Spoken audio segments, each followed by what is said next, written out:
মালদা উত্তরের সাংসদ খগেন মুর্মু এবং শিলিগুড়ির বিধায়ক শঙ্কর ঘোষ তাদের কি অপরাধ জানেন? তারা বিজেপি করেন এবং তারা উত্তরবঙ্গের বিপন্ন মানুষের পাশে দাঁড়িয়েছেন। নমস্কার বন্ধুরা, আমি দীপঙ্কর মণ্ডল।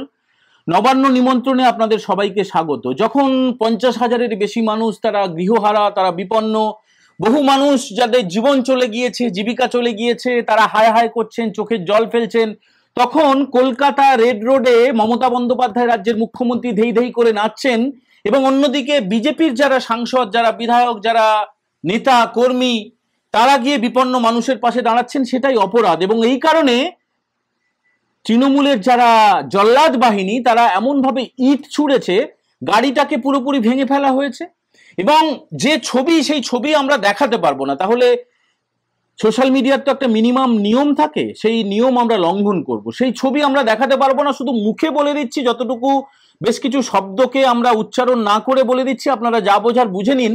মানে গোটা মাথা থেকে নাক, চোখ, মুখ একদম গোটাটা থেতলে গিয়েছে, থেতলে গিয়েছে। একজন প্রবীণ সাংসদ, একজন আদিবাসী সাংসদ খগেন মুর্মু, মালদা উত্তরের সাংসদ, অত্যন্ত জনপ্রিয় মানুষ, তিনি বিপন্নদের পাশে দাঁড়াতে গিয়েছিলেন, বিপন্নদের পাশে দাঁড়াতে গিয়েছিলেন অন্যান্য বিধায়ক সাংসদরা। কেন এই আক্রমণ হলো?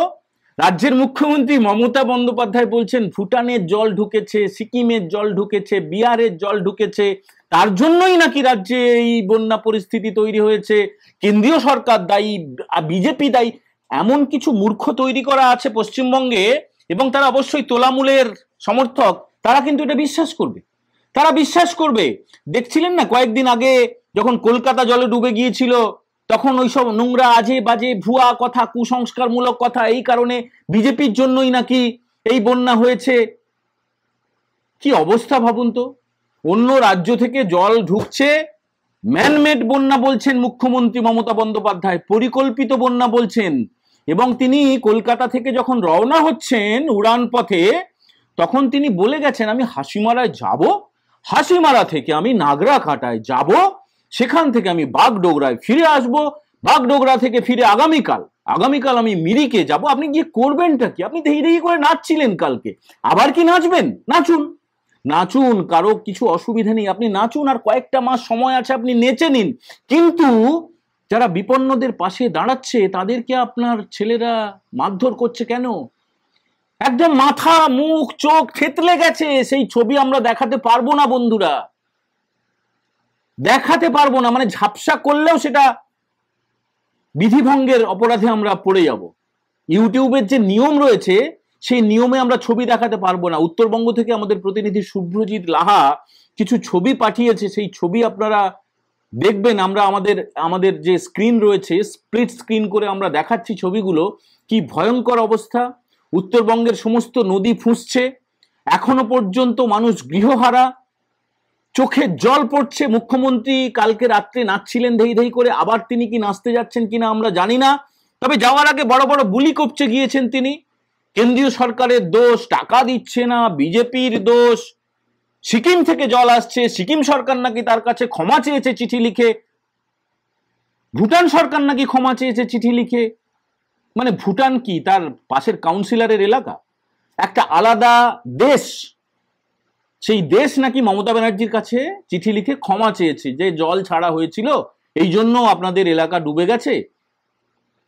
বুঝুন, মমতা ব্যানার্জি যাওয়ার আগে যেটা বলে গেছেন যে ক্ষতিগ্রস্ত পরিবারগুলো, তাদের পাশে তিনি থাকবেন বলে দাবি করেছেন। কোনো দরকার নেই আপনার থাকার, আপনি ধেই ধেই করে নাচছিলেন, নাচুন। আর আপনার পা চাটা যে সমস্ত রিপোর্টাররা আছে, পা চাটা সমস্ত সিরিয়ালের লোকজন আছে, তারা যেমন নাচছিল, সব ঠিক আছে। উত্তরবঙ্গের পাশে সেখানকার প্রতিনিধিরা আছেন। আপনি যত চেষ্টাই করুন, এইভাবে জীবনটাকে শেষ করে দেওয়ার চেষ্টা করা হয়েছিল, একদম যাতে জীবনদীপ নিভে যায়, সেই চেষ্টা করেছিল। এবং কয়েকজনকে পাঠানো হয়েছে কলকাতা থেকে বিভিন্ন জায়গায় দেখভাল করার জন্য। কালকে পর্যন্ত তারা নাচছিল ধেই ধেই করে।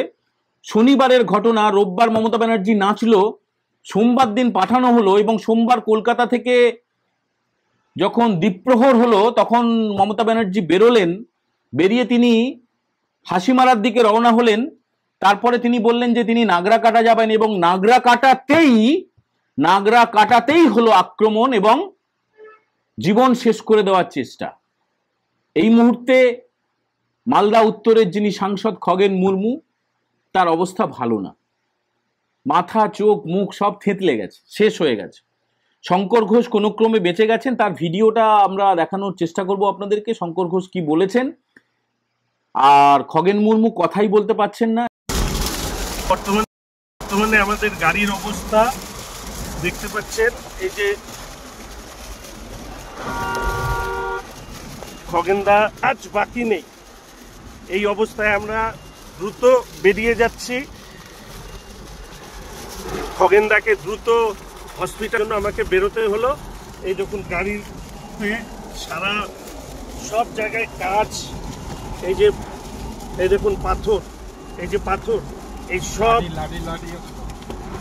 লাঠি, এই যে চশমা, সমস্ত কিছু এই অবস্থায়। এবার কি তাহলে মমতা ব্যানার্জি বলবেন যে ওই থেকে পাকিস্তান থেকে, বাংলাদেশ থেকে, চীন থেকে, প্যালেস্তাইন থেকে, সেখান থেকে লোক এসে এখানে আক্রমণ করলো নাগরাকাটায়? মমতা ব্যানার্জি, আপনি জঙ্গলরাজকেও হার মানিয়ে দিচ্ছেন। আপনি যেটা করছেন, যাদের ভরসায় করছেন, তারা সবসময় আপনার পাশে থাকবে না। আপনি যেটা করছেন তার ফল আপনাকে ভুগতেই হবে। মমতা ব্যানার্জি বললেন ভুটানের জল ঢুকেছে, ভুটান সরকার ক্ষমা চেয়েছে, ভুটান গভর্নমেন্ট দুঃখ প্রকাশ করে চিঠি দিয়েছে, তিনি পর্যটকদের রেস্কিউ করেছেন। এবং আপনারা জানেন, আমরা জানি যে সরকারিভাবে না হলেও জানা যাচ্ছে 28 জন, মিনিমাম 28 জন মানুষের জীবন চলে গিয়েছে। মমতা ব্যানার্জি বলছেন 23 জন, তাদেরকে তিনি চাকরি দেবেন, তিনি টাকা সাহায্য করবেন, এবং তিনি চা বাগানে বা বিভিন্ন জায়গায় তিনি এখন যাওয়ার চেষ্টা করবেন। এনডিআরএফ বেশিরভাগ জায়গায় রেস্কিউ করে দিয়েছে। এবং যেটা বলছেন মুখ্যমন্ত্রী যে বিজেপি কেন্দ্রীয় সরকার টাকা দেয়নি, এছাড়াও বলছেন যে ম্যানমেড বন্যা। বন্ধুরা, আপনারা বলুন তো, এখন কি এইসব কথা বলার সময়? একটা রাজ্যের মুখ্যমন্ত্রী, তিনি তো যাবেন নির্দিষ্ট জায়গায় যেখানে মানুষ কাঁদছে, হাহাকার করছে, চোখের জল ফেলছে, পানীয় জল নেই, খাবার নেই, বিদ্যুৎ নেই। আপনি যাবেন, যতটা সম্ভব আপনার তাদের পাশে থাকতে হবে। আপনার রাজ্যেরই, তারা তো বাঙালি, আপনি বাঙালি বাঙালি করে চেঁচান। বাঙালিরা বিপন্ন, বাঙালিরা বাইরে গিয়ে বাংলা ভাষায় কথা বললে তাদেরকে মার খেতে হয়। পরিযায়ী শ্রমিকদের আপনি ফিরে আসতে বলেছেন। তো উত্তরবঙ্গের যে 5টা জেলা বিপন্ন হলো, বন্যা পরিস্থিতি তৈরি হলো, অতিবৃষ্টি হলো, এবার আপনি বলছেন যে আপনি কত পুকুর কেটেছেন। কলকাতায় তিনি যাওয়ার সময় বলে গেছেন তিনি নাকি কত পুকুর কেটেছেন। আর আপনার আমলে কতগুলো পুকুর ভরাট হয়েছে সেটা বলুন, কতগুলো নয়াঞ্জলি ভরাট হয়েছে সেটা বলুন, অবৈধভাবে কিভাবে কনস্ট্রাকশন হচ্ছে। সবচেয়ে বড় উদাহরণ, কলকাতার পাশে পূর্ব কলকাতা জলাভূমি অর্ধেকের বেশি ভরাট হয়ে গেছে। কলকাতা যে ডুবে যাচ্ছে, বিভিন্ন জায়গায় যে জল বেশি হলে, বৃষ্টি হলে বা নদী উপচে জল চলে এলে সেটা বেরোবে কোন দিক দিয়ে? পুরোপুরি একটা সিন্ডিকেট রাজ, প্রমোটারি রাজ। সেখান থেকে খালি দাও দাও দাও, খাও খাও খাও, খালি টাকা টাকা টাকা। বন্ধুরা, যে ছবি আপনাদেরকে দেখাতে পারলাম না, কিছুটা আংশিক আমরা দেখানোর চেষ্টা করলাম, আপনারা দেখলেন, আপনারা বুঝলেন। এবার আপনারা জবাব দেবেন। মমতা ব্যানার্জি নাগরাকাটায় যাচ্ছেন বলে নাগরাকাটায় স্থানীয় সাংসদ, স্থানীয় বিধায়ক, তারা কেউ যেতে পারবেন না। তারা গিয়ে আর্ত মানুষের পাশে, বিপন্ন মানুষের পাশে, হাহাকার করা মানুষের পাশে দাঁড়াতে পারবেন না। এ তো দেখছি আমরাও যদি কোনো সাহায্য নিয়ে যাই, যেটা হয়েছিল আমফানে, যেটা হয়েছিল কোভিডে, তৃণমূলের পতাকা ছাড়া কেউ এলাকায় ঢুকতে পারবে না। আর কেউ যদি সাহায্য করতেও যায়, তাকে সেই তৃণমূলের মাধ্যমেই তাকে পাঠাতে হবে। একটা মগের মুলুক, একটা অসম্ভব অন্ধকারময় সময়, যেটা বেশ কয়েক বছর ধরে চলছে।